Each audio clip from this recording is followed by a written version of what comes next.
You know, over the years we've done quite a few Bersas, including, of course, the ubiquitous Thunder 380. Last I heard, over 1 million of these had been produced, and for good reason. Very affordable, Walther PPK-S-like styling in a blowback single stack 380. Fun little gun. Then Bersa released this one with a threaded barrel, which added a lot more fun because 380 is naturally subsonic. Slap a 9mm can on there, you don't need a Nielsen device because the barrel doesn't cycle, it's a blowback operation, and you've got yourself a fun subsonic without having to find specialty ammunition.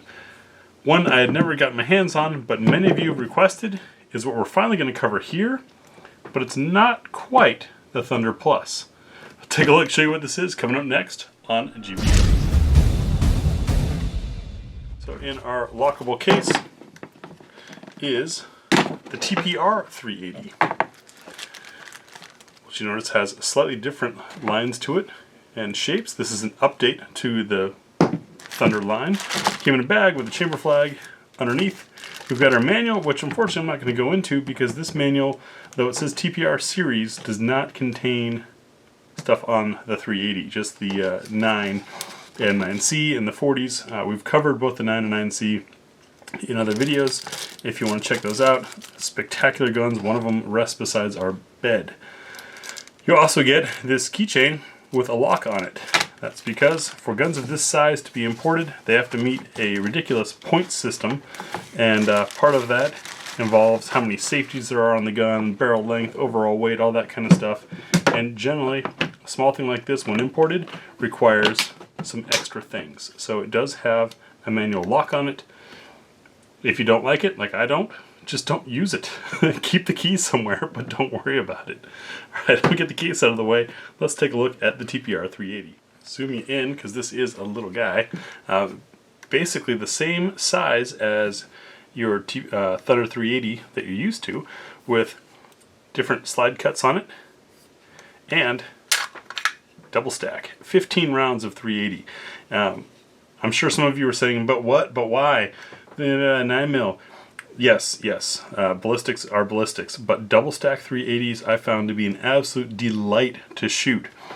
What makes them so special? Well, when you go to a double stack and you get a little bit bigger on the backside, a little bit thicker of a gun, you've got more surface area distributing that recoil and that shock on your hand. You also have more gun to hold on to, so it makes them usually pretty nice shooters. We'll check that magazine ejection real quick. Kicks out nice. Upside down, still kicks it out. Only comes with one mag, which is a bit of a bummer. I am curious if it's going to run with another double stack 380 mag that I have. And that would be this guy from the Browning BDA or Bred 84. There were a bunch of guns that ran off of this magazine, and you can see right up top that the magazine catch cut is smaller than it is on the Bersa. So it looks like you're going to need to get Bersa magazines. Take a look around the gun as we normally do. Slide release nicely within reach. That was pretty easy. And we've got a safety decocker that's a little stiff, but I can do it. If it stays down, weapon is inoperable. Oh, these, as I said, have that magazine disconnect. Put the safety back up, and you are on double action.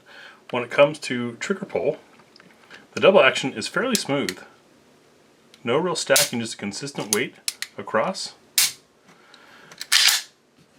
Our reset is appropriate for carry. It's not super short and takes you just in front of the wall for single action. See what single action is like from the start. We have some take up to a defined wall that pushes a little and then breaks through. Look at the rest of the gun. Coming around front, and since it's been coming back, no, I don't film this with my eyeballs. I've got a camera a couple of feet in front of me pointed down. I'm standing behind the camera looking at a screen, so I'm not pointing this at my face or anyone else. We've got a little bit of beveling here on the muzzle to make holstering a little bit easier and reduce snag. And you can see with this new kind of tri-top cut slide, things are much sleeker looking and feeling. We have texturing on the front of the trigger guard for people who like that support hand grip. Man, to think of gripping like this on a double stack 380, I bet that's just super smooth shooting. We'll have to try that when we hit the range. No undercut of the trigger guard, it hits at kind of a traditional spot, and that's right where the magazine release is. The grips allow you to get down there with a little bit of reach, but with 15 rounds of 380 on tap, you may not need to reload that much. The front strap here is rubberized and textured because this is a one-piece wraparound grip, and these are rubberized. They got a really nice feel to them, very comfortable. No beveling underneath for the magazine well, but as I've said a million times, with a double stack single feed magazine like this and like most guns, there's really not much need for a mag well. You just need practice. The extra thickness of it being double stack means that I can get about 2.8 fingers on here, which is pretty good. That is enough to be comfortable for me. You notice the heel of the gun has a curve here, which fits nicely into my hand, and probably many others. No sharp edge to jut into your hand back there. Beaver tail keeps you nice and low from the clear of the slide, and our slide to frame fit got a little bit of wiggle, but not much.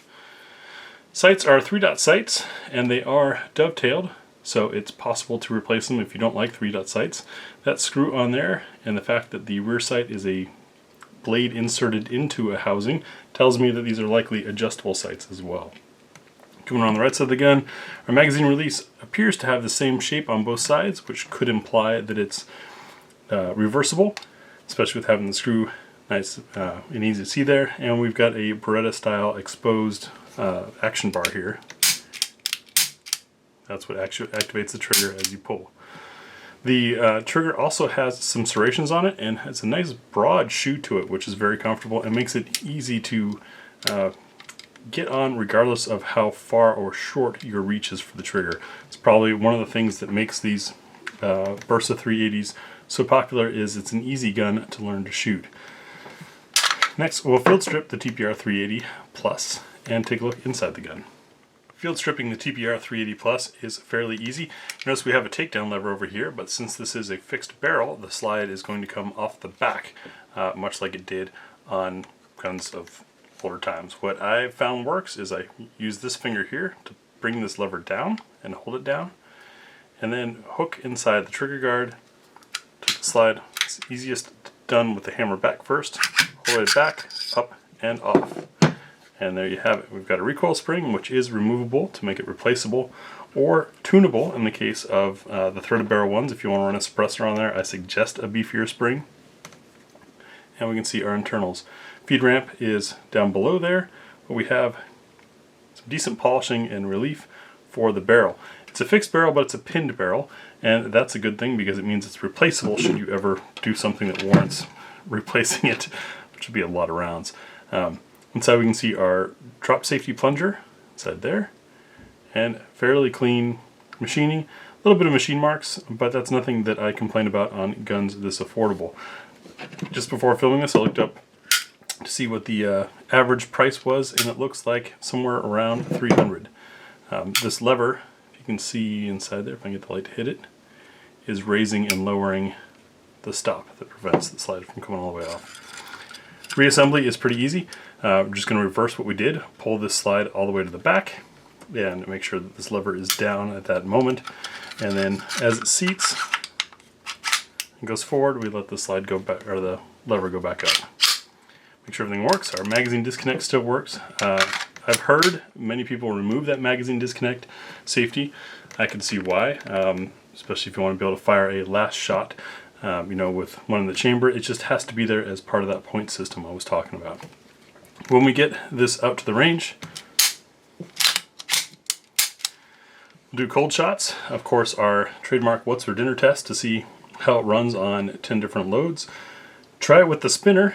Be tough. This is just 380, but it's also a longer barrel than the 365 380 we recently tested, so we should get more energy out of it, and then give you some practical accuracy before our concluding thoughts. I think this thing's pretty good looking. I don't know about you guys, but for me, a double stack 380 is just plain fun. I'd love to hear what your experiences are in the comments below. Thanks for watching.